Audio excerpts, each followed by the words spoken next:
Bonsoir et bienvenue dans ce nouveau numéro des Rendez-vous de l'info. Ce week-end, nous serons ensemble pour parler d'une thématique, les violences à Mayotte ainsi que la délinquance juvénile.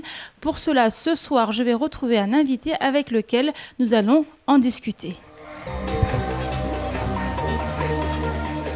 Je viens de retrouver mon invité, il s'agit d'Amada Mohamed Tostao, coordinateur du comité de citoyens de Mtsapéré. Tostao, comme ça qu'on vous connaît. Bonsoir. Bonsoir, Amina.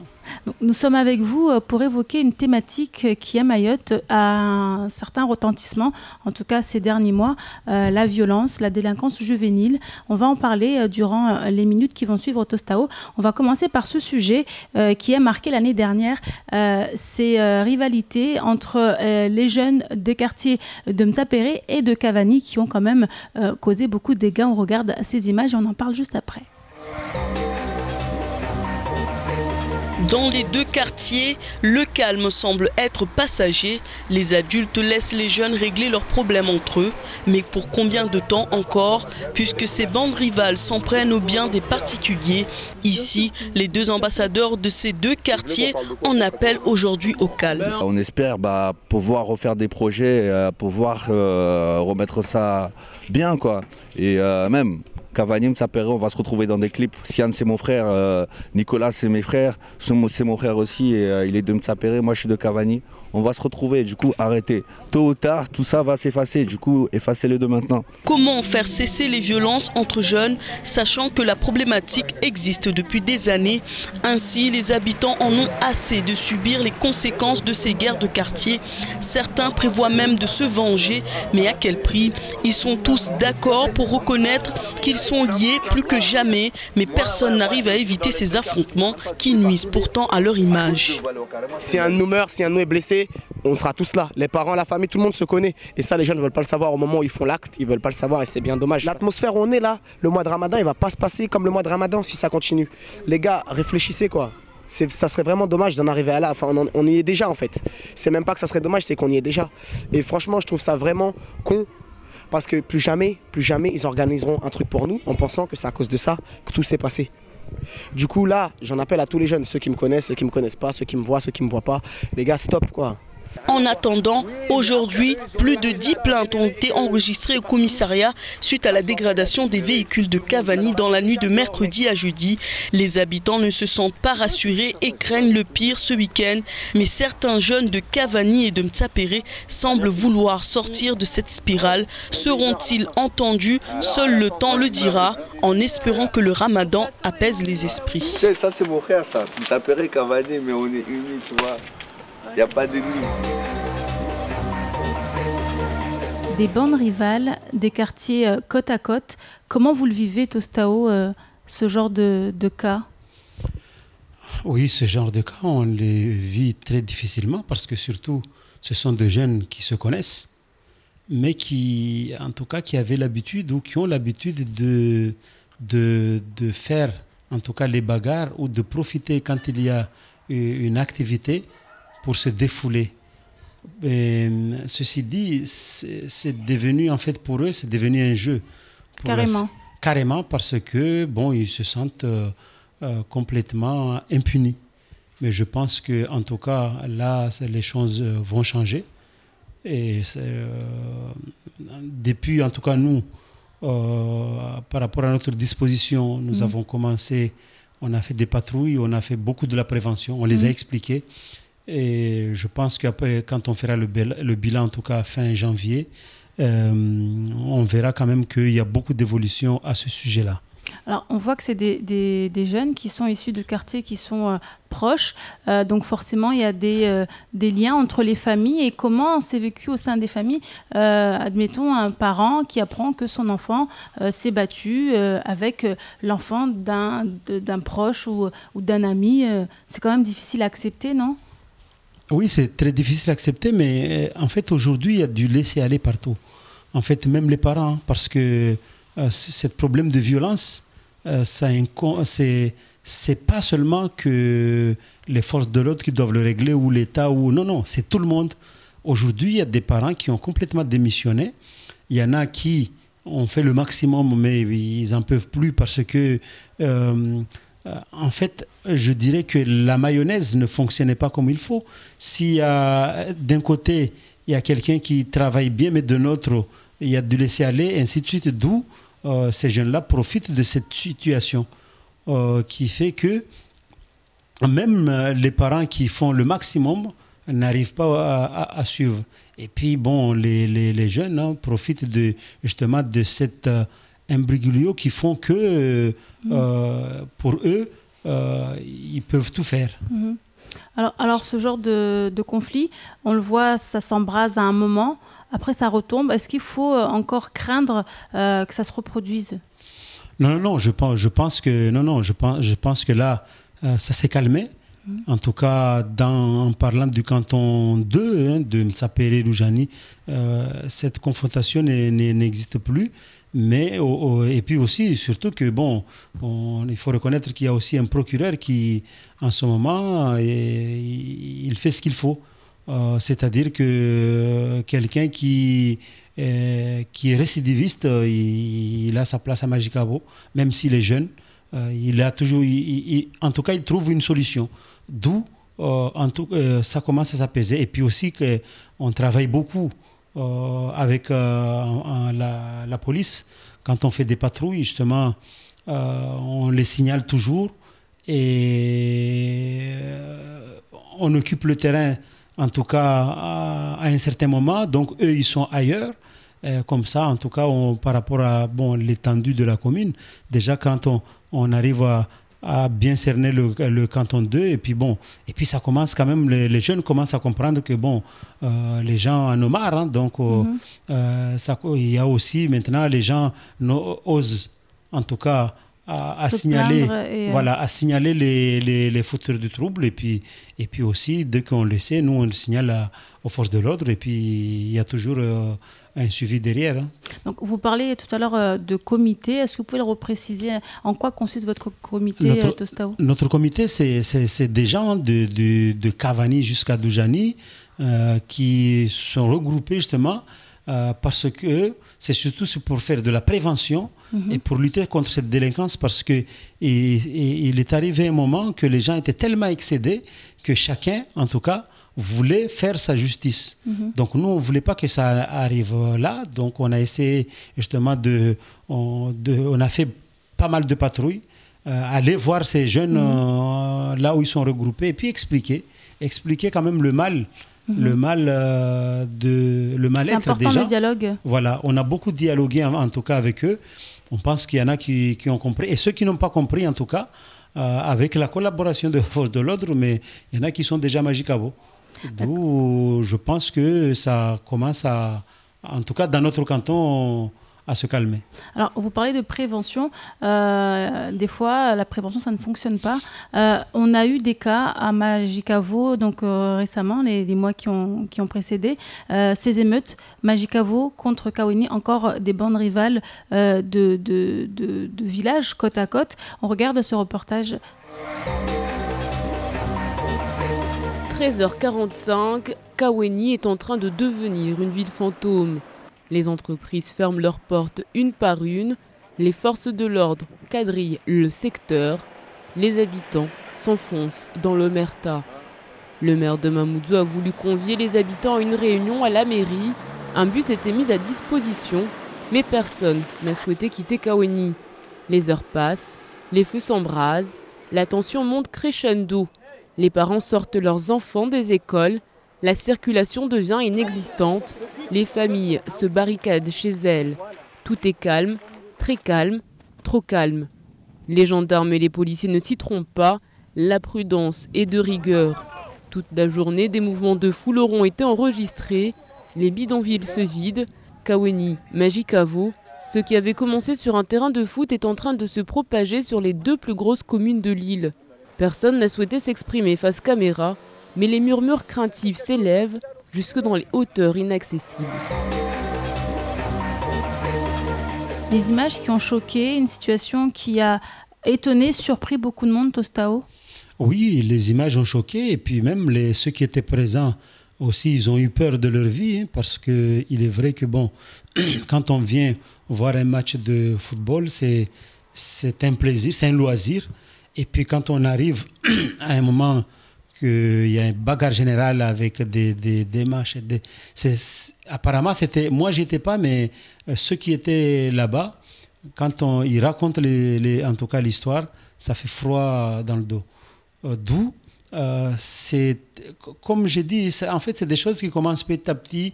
Et puis, même s'il y a de la prévention, mais derrière aussi, il n'y a pas de sanctions sévères, ça finit toujours à aller de plus en plus grave.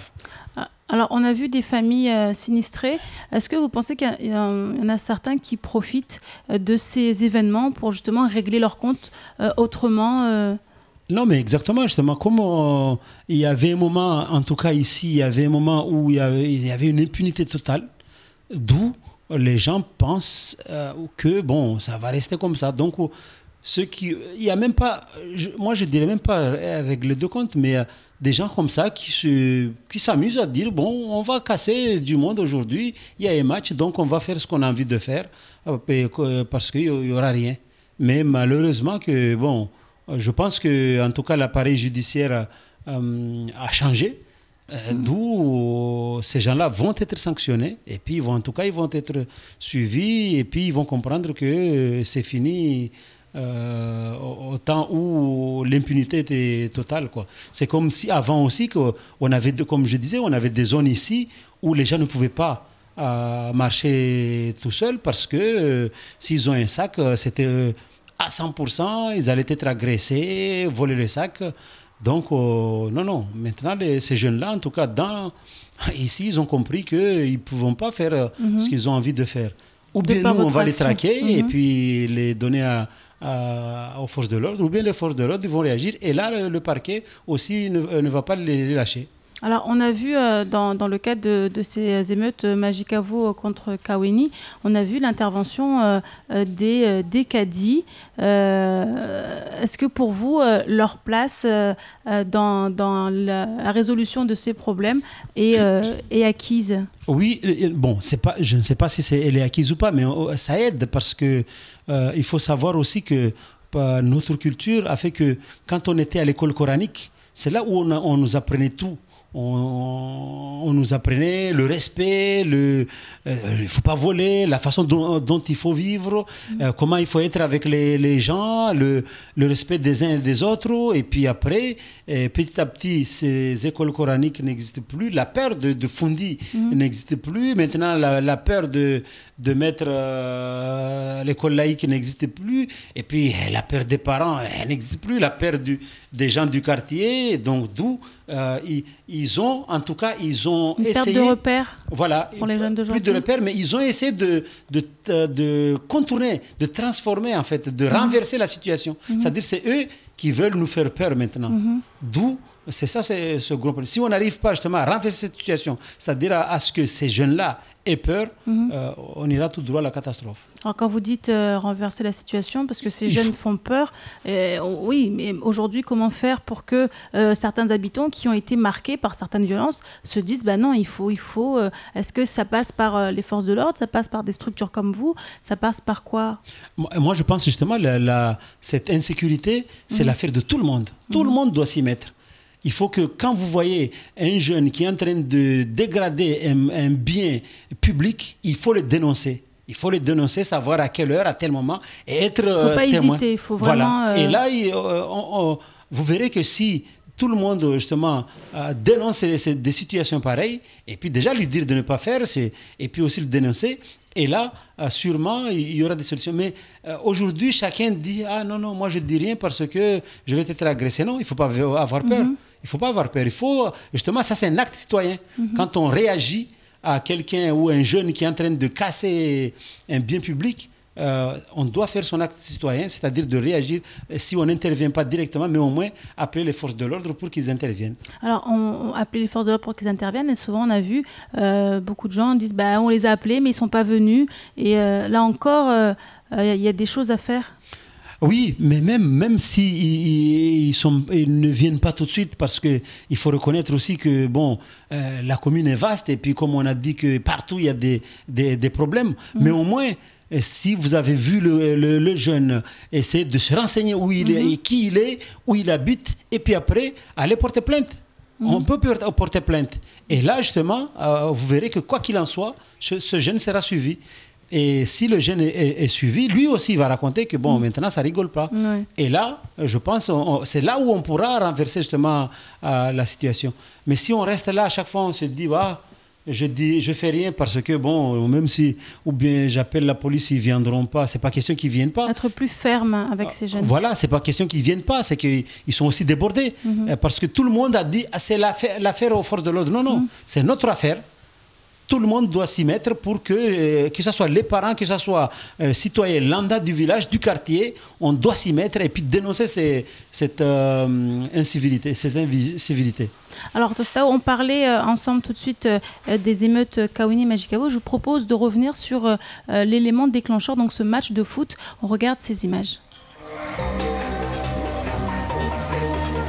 Tout commence de manière plutôt calme. L'équipe de Majicavo joue avec fluidité. Les Kawéniens subissent. À la fin de la première mi-temps, Majicavo mène 2-0. Chacun rentre tranquillement dans son vestiaire. Retour sur le terrain. Pas de changement dans la composition des deux équipes. Kaweni joue haut et arrive à se procurer quelques occasions, sans toutefois parvenir à concrétiser. Quelque temps après, la tension monte. Un attaquant de Kaweni commet une faute sur le gardien du Majicavo.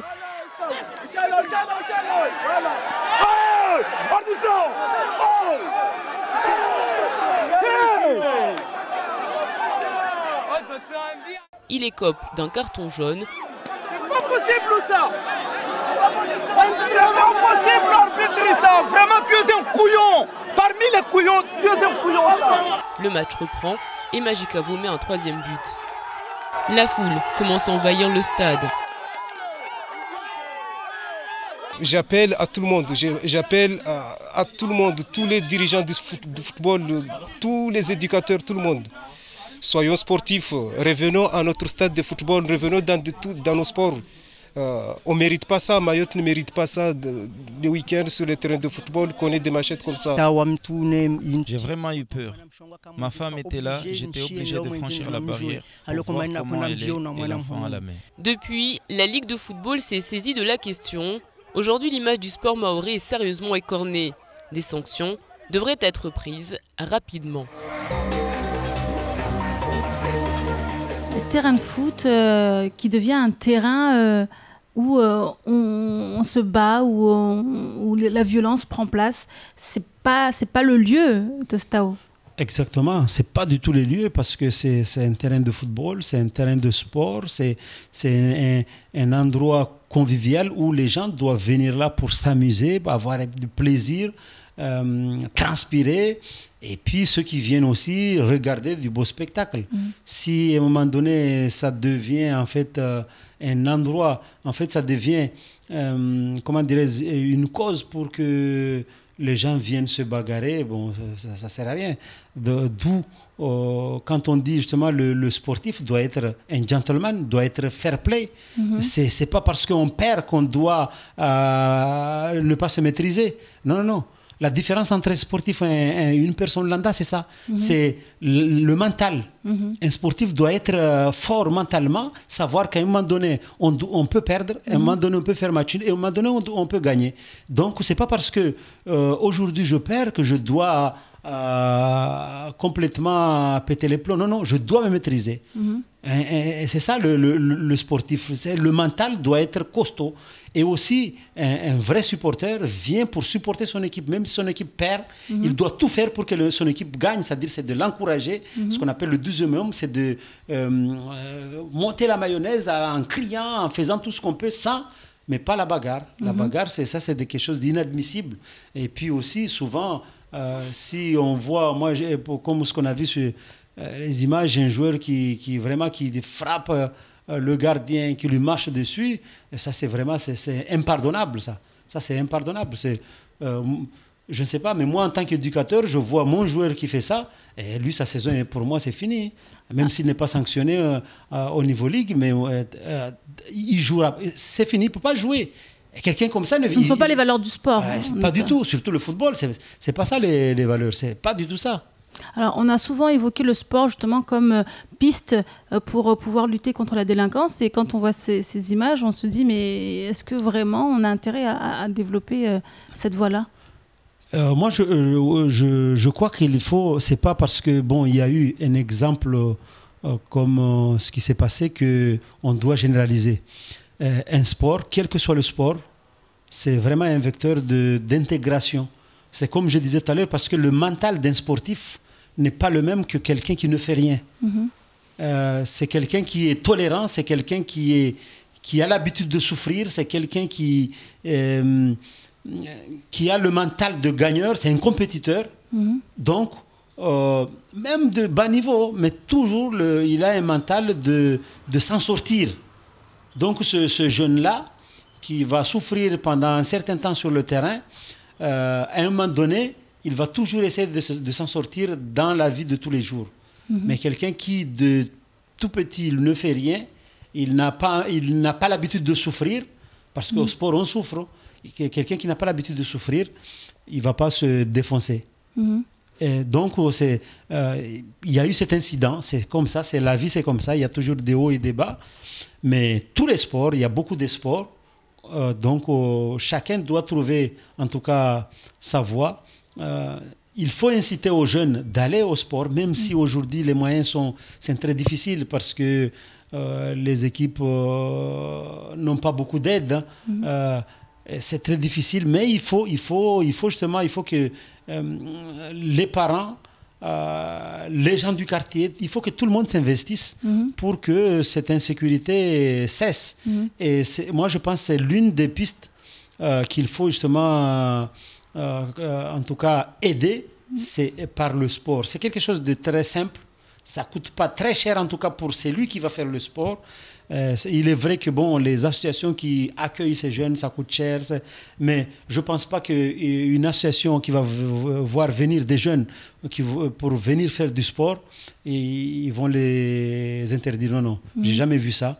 Donc, je crois qu'il faut justement, et parler avec les éducateurs, ils vont apprendre justement comment vivre ensemble, comment perdre, comment gagner, et ainsi de suite. Et là, on l'a vu, la Ligue a très vite réagi en sanctionnant les auteurs. Et pour vous, ces sanctions étaient suffisantes ou il fallait aller encore plus loin ? En fait, ça dépend. Quand nous qui n'étions pas sur place, on a tendance à dire que les sanctions sont dures. Mais quand on attend les gens qui étaient sur place ce jour-là, qui étaient dehors, quand ils couraient de partout pour trouver un endroit pour se sauver, ces gens-là disent que les sanctions ne sont pas assez dures. Donc, c'est là où, en tout cas, moi, ma conviction, c'est là où je pense que c'est que vraiment, ça a été très, très, très difficile. Mais quelles que soient les sanctions, c'est toujours discutable. Celui qui est sanctionné pense toujours que c'est très dur. C'est lui qui a été, en tout cas, qui a été victime, pense toujours que c'est pas assez. Donc, c'est ça, c'est l'éternel problème. Comment faire pour trouver le juste milieu, quoi. Alors, Tostao, sur ces quelques mots, on va faire une petite pause et se retrouver juste après la pub.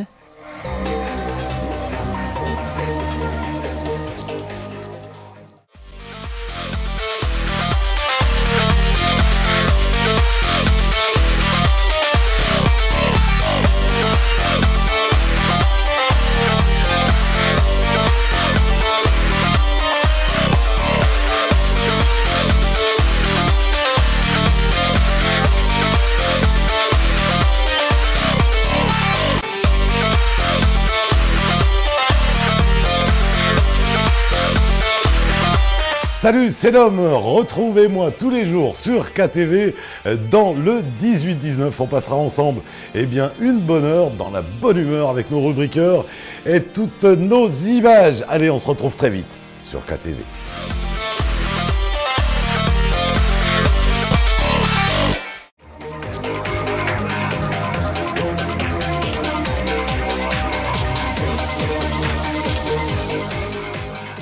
sommes de retour dans la deuxième partie des rendez-vous de l'info. Je suis toujours avec mon invité, Madame Mohamed Tostao. On va continuer à parler avec vous, Tostao, de délinquance, de violence. Et ce n'est pas des sujets qui font plaisir à entendre, mais il faut quand même les évoquer parce que ça fait partie de l'actualité, notamment l'année dernière, avec beaucoup de choses se sont passées. On a vu beaucoup de cambriolages. On regarde ce sujet, on en parle après. 3 voitures endommagées, un réveil difficile pour les résidents de Doujani 1. Les portes des entreprises situées le long de la route ont été forcées, mais fort heureusement, les individus se sont enfuis, craignant de se faire interpeller. Les riverains, eux, sont plus qu'excédés. Hier, tard dans la nuit, des jeunes ont essayé de franchir la porte de nos locaux pour justement tenter de voler quelque chose, mais ils sont heurtés sur des barreaux chez nous. Donc là, ils ont continué leur chemin sur les bâtiments voisins, c'est-à-dire il y a Quincaillerie, donc ils n'ont pas réussi là-bas. Apparemment, pour info, justement, j'ai appris qu'ils ont continué leur chemin dans tout le quartier. Et un d'entre eux a pris une pierre dans la figure. La police est arrivée sur les lieux pour constater les dégâts. Les habitants disent vouloir reprendre les choses en main si rien n'est fait. Il est aux environs de 1h du matin lorsqu'un groupe d'individus s'attaque aux voitures des Doujaniens et tente de rentrer dans leur maison. Effectivement, cette nuit, aux environs de 1h du matin, la police secours a été appelée pour intervenir dans le secteur de Doujani. Il y a eu 3 véhicules qui ont été donc, saccagés au niveau de cette rue-là. Et il semblerait, selon les informations, qu'il y aurait des jeunes qui étaient vus aux alentours au départ. Donc on ne sait pas trop est-ce qu'il s'agit effectivement de ces jeunes qui ont saccagé ces véhicules, mais il n'y a que l'enquête qui déterminera. Les jeunes ne craignent rien et ne respectent pas les biens et matériels d'autrui. Les habitants sont de plus en plus nombreux à vouloir se protéger et si pour le moment la situation ne dégénère pas, les esprits, eux, sont vigilants. Cambriolages qui se multiplient, Tostao, qui font que les gens en ont assez et ils ne savent plus quoi faire pour que ça cesse.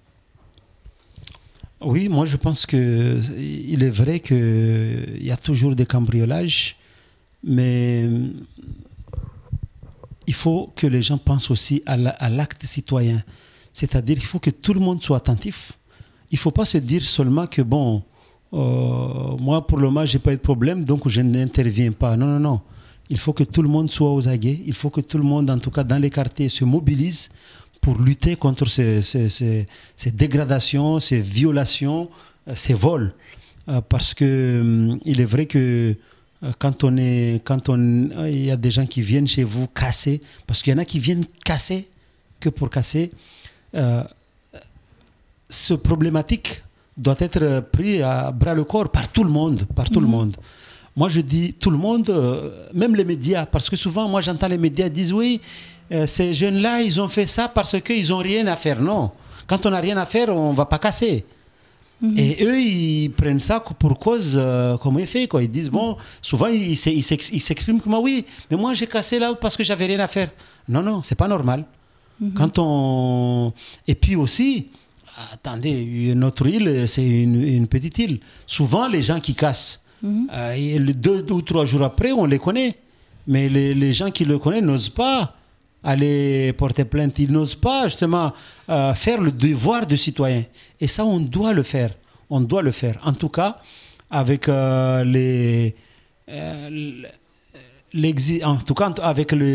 nouveau parquet qui est là en ce moment, il faut pas hésiter d'aller porter plainte. Quand on sait même 2-3 jours après j'ai entendu qu'un tel a participé au cambriolage. Parce que si on ne fait pas cet axe de citoyenneté, justement c'est là où ça risque de s'envenimer. Parce que les gens vont essayer de faire leur enquête personnelle avec sa famille. Et puis après, qu'est-ce qu'ils vont faire quand ils sauront qui était présent ce jour-là? Ils vont essayer de lyncher. Et c'est ça, nous, ça fait partie des gens qu'on essaie de faire pour lutter contre ce lynchage. Alors, on parle de cambriolage, donc qui dit cambriolage dit vol, mais on a vu ces cambriolages aussi s'accompagner de violence, parce que généralement, les cambrioleurs, quand ils rentrent, c'est quand il n'y a personne, mais de plus en plus, qu'il y ait du monde ou pas à la maison, ils s'en fichent. Exactement. Ils s'introduisent dans les habitations et voilà. Même la journée, que pourra, il y en voilà. a aussi qui... Et puis, exactement, il y en a qui viennent armés et puis... On passe ils à un menacent. niveau supérieur, exactement, là. Exactement, parce que... et ils menacent même les propriétaires parce qu'ils savent que, bon, à un moment donné, ils ne vont pas porter plainte. Parce que les gens disent qu'on ne va pas porter plainte parce qu'il n'y aura pas de suite. Non, non, non. Non, il faut y aller parce que, voilà, surtout quand on se connaît tous, les gens, il faut y aller. Le fait de porter plainte, vous portez plainte, lui porte, moi je porte, le jour où le gars va être attrapé, et lui va manger. Donc il ne faut pas hésiter. C'est pas parce qu'aujourd'hui, moi j'ai un souci, je ne dois pas porter plainte. Non, je vais porter plainte. Même si je ne connais pas la personne, je dois porter plainte automatiquement. Parce qu'un jour ou l'autre, il sera pris.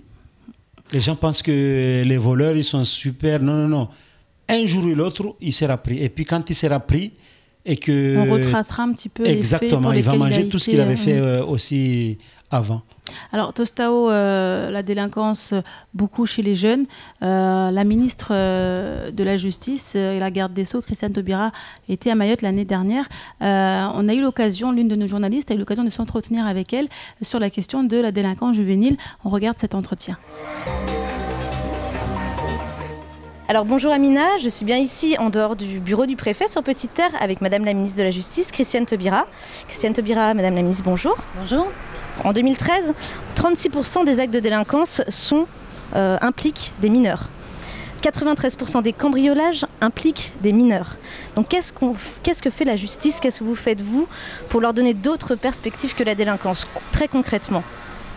Alors, le rôle de la justice, ce n'est pas de donner d'autres perspectives que la délinquance. Le rôle de la justice, c'est de sanctionner les actes de délinquance. Et c'est ce que font les juridictions. Mais concernant les mineurs, à Mayotte, comme dans tous les territoires de la République, comme dans tous les pays démocratiques du monde, à Mayotte, il faut aussi prendre en charge les mineurs, apporter toute une série de réponses en matière d'éducation, en matière sociale, en matière d'accès aux soins, faire en sorte que les mineurs soient encadrés, qu'ils aient connaissance des règles, qu'ils sachent que lorsqu'ils transgressent les règles, ils sont punis. Il y a une problématique particulière à Mayotte. Il faut donc apporter un certain nombre de réponses particulières. Donc le rôle de la justice en matière de juridiction est un rôle répressif. C'est un rôle qui consiste à prononcer des décisions pour punir des actes de délinquance. Admettons, vous et moi, qu'il y a des degrés de gravité dans les actes de délinquance. Donc donner des chiffres bruts, ça ne révèle pas forcément la différence qu'il peut y avoir entre une délinquance de survie qui est contestable, qui est répréhensible, mais qui n'est pas la même chose qu'une délinquance d'agression, qu'une délinquance d'appropriation, qu'une délinquance de destruction. Donc il y a des degrés et les chiffres globaux sont à manier avec précaution. Ensuite, bien entendu, la justice est soucieuse aussi de la prévention, et notamment concernant les mineurs. Et c'est pour ça que nous avons augmenté de façon significative les effectifs de la protection judiciaire de la jeunesse, que nous travaillons avec le Conseil général qui a la compétence en matière de protection de l'enfance, de façon à augmenter les capacités d'accueil et surtout à les diversifier, puisque aujourd'hui ce sont essentiellement des familles d'accueil qui accueillent les jeunes, placés par le Conseil général. Il y a lieu d'avoir des structures plus officielles, plus formelles, telles que par exemple des foyers d'accueil de l'enfance. Mais bien entendu, il y a aussi tout un travail à faire dans la société, parce qu'il y a cette problématique des mineurs isolés, livrés à eux-mêmes, qui n'ont pas d'autorité ni parentale, ni d'adulte en général, face à laquelle ils sont confrontés par leurs actes, y compris de simple incivilité. Donc il faut arriver à régler ce problème-là. Et c'est donc toute la puissance publique d'État qui est disposée à le faire, qui le fait par l'éducation et par les autres moyens. Mais c'est un travail d'articulation qu'il faut faire avec les collectivités territoriales, avec les associations et avec la population dans toutes ces formes d'organisation. Vous pensez que l'éducation, ça suffit, surtout quand on a des mineurs souvent multirécidivistes? La population, on n'en peut plus en fait. Est-ce que l'éducation peut vraiment suffire? Madame, si je ne croyais pas en l'éducation, je ne croirais pas dans les sociétés humaines. Je ne croirais pas dans la civilisation. Je ne croirais pas dans la capacité de l'individu à s'émanciper. Donc on peut continuer des discussions générales à perte de vue sur de grosses statistiques, sur des caractérisation générale, ça ne me paraît pas répondre aux réalités. Les réalités, ce sont des situations individuelles, ce sont des situations sociales auxquelles il faut apporter des réponses. Donc si vous me demandez si je crois que l'éducation ça suffit, si je ne crois pas à l'éducation, je dis à ce moment-là, je me mets à croire à une société de la loi du plus fort, je me mets à croire à une société de la sauvagerie, je me mets à croire à une société où l'on frappe les autres. Bon, non, je crois à l'éducation profondément, madame, et je crois que l'éducation a fait la démonstration de sa capacité à enseigner le vivre ensemble et à permettre à chacun d'acquérir les connaissances nécessaires pour construire sa destinée personnelle. Tostao, la piste de l'éducation pour lutter contre la délinquance chez les jeunes? Oui, mais l'éducation, il y a beaucoup. C'est l'éducation, c'est pas seulement que l'école. Parce que souvent, les gens disent que l'école, non, ça commence par déjà la maison, par les parents, l'entourage, l'entourage et tous les gens qui gravitent autour de ces jeunes doivent éduquer. C'est pas, quand on voit un jeune qui fait des choses qui ne sont pas bonnes, on doit le dire. C'est pas parce que c'est pas mon enfant que je dois laisser faire. Je crois même, oui, la ministre avait dit que beaucoup de problèmes seront réglés par nous les Mahorais. Justement, c'est pas qu'on doit se réveiller.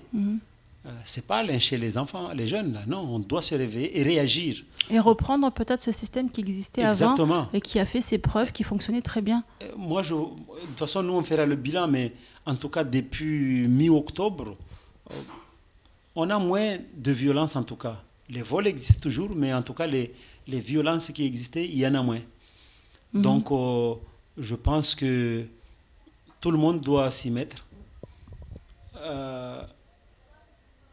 Même les médias doivent s'y mettre en accablant les mauvaises choses. Il ne faut pas qu'ils disent seulement à chaque fois « Oui, ils ont fait ça parce qu'ils n'ont pas de terrain, ils n'ont pas de MJC. » Non, non. Ce n'est pas parce qu'on n'a pas de MJC qu'on doit aller faire des conneries. Ce n'est pas parce qu'on n'a pas un terrain de foot qu'on doit les casser. Ce n'est pas parce que j'ai rien à faire chez moi, je dois sortir dehors et puis trouver un vieux et puis le tabasser, non.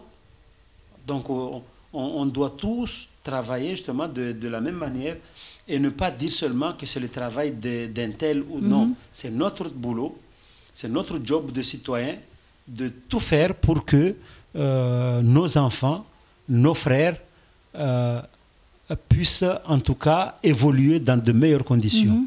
Mais quelle légitimité aurait, par exemple, un voisin aujourd'hui aller dire au fils de son voisin non, tu ne peux pas faire ça. Et est-ce qu'aujourd'hui encore il y a de la place pour ce genre de comportement je pense qu'il y a de la place. Ça va choquer peut-être parce qu'on a laissé pendant un certain temps. Mais si on revient, tout le monde en tout cas est convaincu qu'on doit réagir.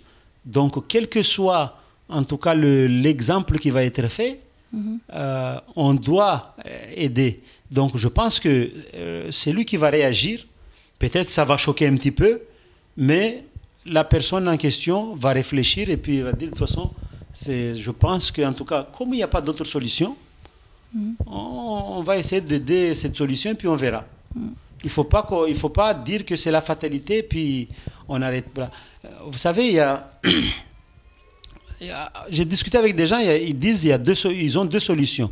Ou bien ils sont amis avec le voyou en question, comme ça il n'est pas emmerdé. Ou bien il se sent fort, il se bat avec lui. Et il s'impose. Et il s'impose et ça marche. Donc, la loi du plus fort. Et la loi du plus fort. Il ne faut pas qu'on en vienne jusqu'à là. Mais il faut qu'on dialogue. Il faut qu'on mette la pression aussi. Parce que dialoguer aussi, c'est de la pression à mettre aussi aux jeunes, montrer qu'on est présent. Et s'il fait une bêtise, nous, on va le dénoncer. Et je pense que ça va aider. On a du temps parce que pour faire quelque chose de bien, ça prend du temps. Pour casser, ça va très vite. Mais je pense que ça viendra. Vous êtes optimiste? Je suis optimiste parce que aujourd'hui, on peut en tout cas circuler du Manguier jusqu'au rond-point du stade, jusqu'au Baobab. Il y a un moment, ce n'était pas possible. Ce n'était pas possible de passer distributeur de la rue du stade. C'était impossible. On se faisait lyncher, on se faisait voler le sac, on se faisait tabasser. Mais aujourd'hui, depuis novembre jusqu'à là, non, ça va. Parce qu'ils savent qu'il y a des gens qui les traquent aussi, et puis vont les amener, en tout cas, devant la justice. Alors Tostao, on connaît tous votre implication auprès des jeunes dans le monde sportif, culturel. Qu'est-ce que vous retenez aujourd'hui de la jeunesse mahoraise? Moi, je retiens aujourd'hui que cette jeunesse, comme on dit, elle est difficile, mais nous avons laissé beaucoup de choses, parce qu'on les a laissés faire en se disant, parce que bon, il y a eu aussi des antécédents, qu'on disait que c'était les enfants du juge, parce qu'il y a eu des antécédents qui ont fait que les parents ont démissionné de leur responsabilité, d'où ils ont pris le pas des parents. Ici aujourd'hui, il y a des enfants parents. Quand on a un enfant à la maison où on lui donne tout faire, c'est-à-dire que les jeunes en fait profitent de la situation. Quand ils ont un parent, ils savent bien que sa grand-mère a une aide. Il faut que ça passe par lui pour que sa grand-mère récupère son argent.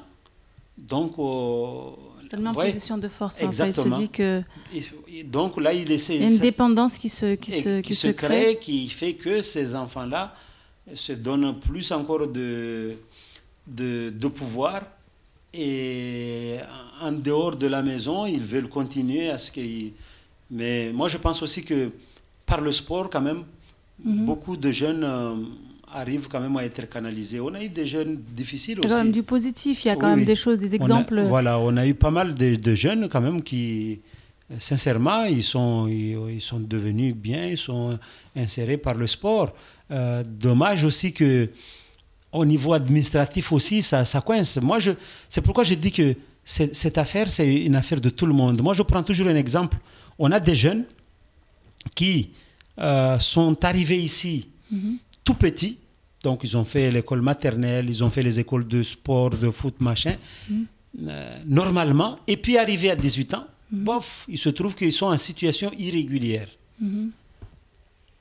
On n'arrive pas à régulariser leur situation. Parce que si on arrivait à régulariser leur situation, à un moment donné, ce serait des modèles pour les autres. Donc, on les met dans la clandestinité, avec bac en poche.